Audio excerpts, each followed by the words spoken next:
وَلَقَدْ يَسَّرْنَا الْقُرْآنَ لِلذِّكْرِ فَهَلْ مِن مُّدَّكِرٍ۔ السلام علیکم ورحمۃ اللہ وبرکاتہ۔ الحمدللہ کفا وسلام علی عبادہ الذین اصطفیٰ، اما بعد۔ محترم ناظرین کرام، آسان درس قرآن کے اندر 19ویں پارے کا پہلا رکوع ہے، جس کے اندر سورہ فرقان سورہ نمبر 25 کی آیت نمبر 21 سے آیت نمبر 34 تک 14 آیتیں ہیں۔ اعوذ باللہ من الشیطان الرجیم، بسم اللہ الرحمن الرحیم۔ وقال الذین لا يرجون لقاءنا لولا انزل علینا الملائکۃ او نرى ربنا لقد استكبروا فی انفسهم واتوا عتوا کبیرا۔ اور جو لوگ ہماری ملاقات کی امید نہیں رکھتے، انہوں نے کہا ہمارے پاس فرشتے کیوں نہیں بھیجے گئے تاکہ ہم محمد صلی اللہ علیہ وسلم کی نبوت کی گواہی دیں یا ہم اپنے رب کو دیکھ لیتے۔ بے شک ان لوگوں نے اپنے آپ کو بہت بڑا سمجھ لیا ہے اور انہوں نے بہت بڑی سرکشی کی ہے۔ یوم یرون الملائکۃ لا بشری یومئذ للمجرمین ویقولون حجرا محجورا۔ جس دن یہ فرشتوں کو دیکھیں گے اس دن مجرموں یعنی انکار کرنے والوں کے لیے خوشی کی بات نہیں ہوگی اور کہیں گے یہ فرشتے ہم سے دور ہی رہیں۔ وَقَدِمْنَا إِلَىٰ مَا عَمِلُوا مِنْ عَمَلٍ فَجَعَلْنَاهُ هَبَاءً مَنْثُورًا۔ اور ان کافروں نے جو اچھا عمل کیا ہوگا ہم ان کے کاموں پر فیصلہ کرنے آئیں گے تو انہیں اڑتا ہوا گرد و غبار یعنی بے قیمت بنا دیں گے، کیونکہ وہ لوگ آخرت پر ایمان نہیں رکھتے تھے۔ اصحاب الجنت یومئذ خیر مستقرا واحسن مقیلا۔ قیامت کے دن جنت والوں کا ٹھکانہ اور ان کے آرام کرنے کی جگہ بہت اچھی ہوگی۔ وَيَوْمَ تَشَقَّقُ السَّمَاءُ بِالْغَمَامِ وَنُزِّلَ الْمَلَائِكَةُ تَنزِيلًا۔ اور جس دن آسمان بادلوں کے ساتھ پھٹ جائے گا اور لگاتار فرشتے اتارے جائیں گے۔ الملک یومئذ الحق للرحمن وکان یوما علی الکافرین عسیرا۔ اس دن سچی بادشاہی رحمان یعنی اللہ ہی کی ہوگی اور کافروں یعنی انکار کرنے والوں کے لیے وہ بڑا ہی سخت دن ہوگا۔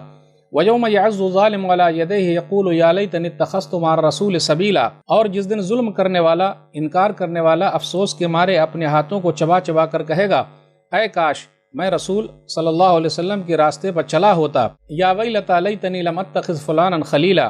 ہائے افسوس کاش میں نے فلاں کو دوست نہ بنایا ہوتا۔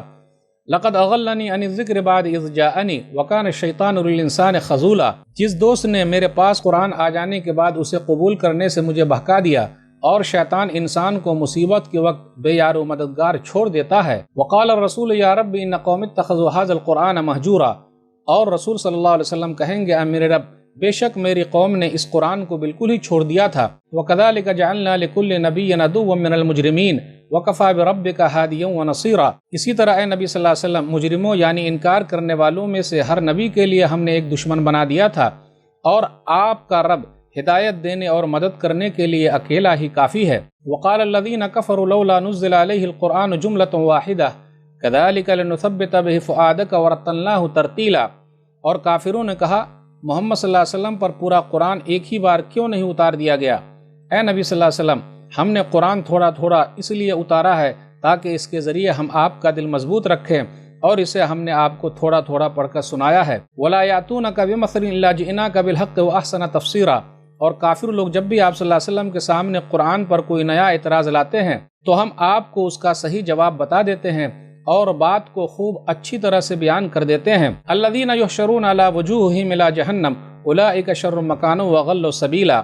کافر لوگ اپنے اندھے منہ گھسیٹ کر جہنم میں ڈال دیے جائیں گے، ان کا ٹھکانہ بہت برا ہے اور یہی لوگ سب سے زیادہ گمراہ ہیں۔ ناظرین کرام، آسان درس قرآن کے اندر 19ویں پارے کا پہلا رکوع ہے، یعنی 19واں پارہ شروع ہو رہا ہے، جس کے اندر سورہ فرقان سورہ نمبر 25 کی آیت نمبر 21 سے آیت نمبر 34 تک 14 آیتیں ہیں۔ 19ویں پارے میں ٹوٹل 19 رکوع ہیں اور 343 آیتیں ہیں، 343 آیتیں ہیں۔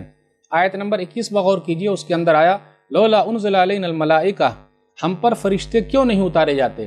یعنی ہمارے پاس فرشتے آئیں اور یہ کہیں کہ یہ نبی جو بھیجے گئے ہیں وہ سچے ہیں، یا پھر ایسا ہے کہ ان کو چھوڑ کر فرشتے ہی آ جائیں اور ہم کو تبلیغ کریں۔ ان لوگوں کا یہ بھی کہنا تھا کافروں کا او نرا ربنا، یا ہم اپنی آنکھوں سے اپنے رب کو دیکھ لیتے۔ وہ رب ہمیں آ کر یہ کہتا کہ محمد صلی اللہ علیہ وسلم سچے رسول ہیں، میرے رسول ہیں، اس لیے تم لوگ ان پر ایمان لے آؤ۔ اللہ تعالیٰ اس لیے ایسا نہیں کرے گا کیونکہ اللہ نے ایک چیز رکھی ہے، ایمان بالغیب۔ ایمان بالغیب کا مطلب ہے بغیر دیکھے ہوئے اللہ تعالیٰ پر ایمان لانا۔ اور ایک چیز یہ بھی ہے کہ اللہ تعالیٰ کی جو حکمت ہے کہ دنیا کے اندر اللہ نے کیا کیا ہے، نبیوں کو بھیجا، رسولوں کو بھیجا، کتابیں اتاری ہے تاکہ لوگ بغیر دیکھے ہوئے اس پر ایمان رکھے۔ اور اللہ تعالیٰ نے دنیا کے اندر ہر ایک کو آزادی دے رکھی ہے اور یہ امتحان کی جگہ ہے۔ یوم یرون الملائکہ، جس دن یہ لوگ فرشتے کو دیکھیں گے، یعنی روح نکلتے وقت دیکھیں گے یا قیامت کے دن دیکھیں گے تو ان کی حالت پتلی ہو جائے گی۔ یاد رکھیے گا، جب فرشتے روح نکالتے ہیں تو کافروں سے کہتے ہیں، سورہ نحل سورہ نمبر 16 آیت نمبر 29، فادخلوا ابواب جہنم خالدین فیہا فلبئس مثوى المتکبرین، تم لوگ جہنم کے دروازوں سے اس کے اندر ہمیشہ کے لیے داخل ہو جاؤ، بے شک یہ تکبر کرنے والوں کے لیے بہت ہی بری جگہ ہے۔ پھر اسی طرح نیک لوگوں کی روح جب نکالتے ہیں تو انہیں خوشخبری سناتے ہوئے کہتے ہیں، سلام علیکم ادخلوا الجنہ بما کنتم تعملون، سورہ نحل سورہ نمبر 16 آیت نمبر 32، تمہارے اوپر سلام ہے، تم جنت کے اندر داخل ہو جاؤ اس لیے کہ تم لوگ اچھا عمل کرتے تھے۔ آیت نمبر 23 پر غور کیجئے، وَقَدِمْنَا إِلَىٰ مَا عَمِلُوا مِنْ عَمَلٍ فَجَعَلْنَاهُ هَبَاءً مَنْثُورًا، انہوں نے جو اعمال کیے تھے ہم ان کی طرف آئیں گے اور ان کے اعمال کو پراگندہ کر دیں گے، گرد و غبار بنا دیں گے۔ یعنی کافروں نے جو نیک اعمال کیے تھے دنیا کے اندر اللہ تعالیٰ ان کو نیک عمل کا بدلہ دے دیتا ہے، لیکن آخرت میں کچھ بھی ان کا فائدہ نہیں ہوگا، کیونکہ آخرت کے لیے ضروری ہے کہ ایک اللہ پر ایمان لایا جائے، اور عمل کے قبول ہونے کے لیے ضروری ہے ایمان۔ ایمان جب تک نہ ہو، لا الہ الا اللہ محمد الرسول اللہ نہ ہو، اور اس کے بعد اخلاص نہ ہو، یعنی نبی صلی اللہ علیہ وسلم کے طریقے پر نہ ہو اور اللہ کے لیے نہ ہو، تو وہ عمل قبول نہیں ہوتا۔ اس لیے ایمان کا سرٹیفکیٹ ہونا ضروری ہے۔ دنیا کے اندر اللہ تعالیٰ کافروں کو دے دیتا ہے، ان کے نیک عمل کی وجہ سے ان کو دنیا کے اندر بہت ساری چیزیں دے دیتا ہے، لیکن آخرت میں ان کو کچھ نہیں ملے گا۔ آیت نمبر 27 اور 28 پر غور کیجئے، وَيَوْمَ يَعَضُّ الظَّالِمُ عَلَىٰ يَدَيْهِ يَقُولُ يَا لَيْتَنِي اتَّخَذْتُ مَعَ الرَّسُولِ سَبِيلًا، جس دن وہ اپنے ہاتھوں کو چبا چبا کر کہے گا، کاش کہ میں رسول کے ساتھ کسی دوسرے کو دوست نہ بنایا ہوتا، کاش کہ میں فلاں کو دوست نہ بنایا ہوتا، یعنی رسول کے راستے پر چلتا۔ اس سے یہ پتا چلا کہ رسول اللہ صلی اللہ علیہ وسلم کے طریقے پر چلنے ہی میں کامیابی ہے، اور اس سے یہ بھی پتا چلا جیسی سنگت ویسی رنگت، اچھے لوگوں کے ساتھ رہیے تو اس کا فائدہ ہے، برے لوگوں کے ساتھ رہیے گا تو وہ راستے بھٹکا دیں گے۔ آیت نمبر 30 پر غور کیجئے، وقال الرسول یا رب ان قوم اتخذوا هذا القرآن مہجورا، کل قیامت کے دن رسول کہیں گے، اے میرے رب، میری قوم نے قرآن کو چھوڑ دیا تھا۔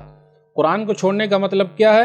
قرآن پر ایمان نہ لانا، قرآن پر عمل نہ کرنا، قرآن پر غور و فکر نہ کرنا، قرآن کی تبلیغ نہ کرنا، یہ قرآن کو چھوڑ دینا ہے۔ یاد رکھیے گا، آیت نمبر 32 کے اندر کہا گیا، لولا نزل علیہ القرآن جملۃ واحدہ، پورے قرآن کو ایک ساتھ کیوں نہیں اتارا گیا ہے، الگ الگ کر کے اتارا گیا۔ پچھلی جو کتابیں اتری ہے، توریت ہو، انجیل ہو، زبور ہو، ایک ہی ساتھ اتار دی گئی ہے، لیکن قرآن کو 23 سال کے عرصے میں 23 سال میں اتارا گیا ہے، تاکہ نبی صلی اللہ علیہ وسلم کے دل کو مضبوط کر دیا جائے۔ اسے ٹھہر ٹھہر کر پڑھنے سے پورے سمجھ میں آنے والی بات ہے، اس لیے قرآن کریم کو ٹھہر ٹھہر کر پڑھنا چاہیے اور سمجھنا چاہیے۔ قرآن کریم کی مثال تو ایسی ہے گویا کہ مردہ زمین پر بارش ہوئی، تو بارش اگر ایک ہی ساتھ ہو جائے گی اور بار بار نہیں ہوگی تو مسئلہ ہو جائے گا۔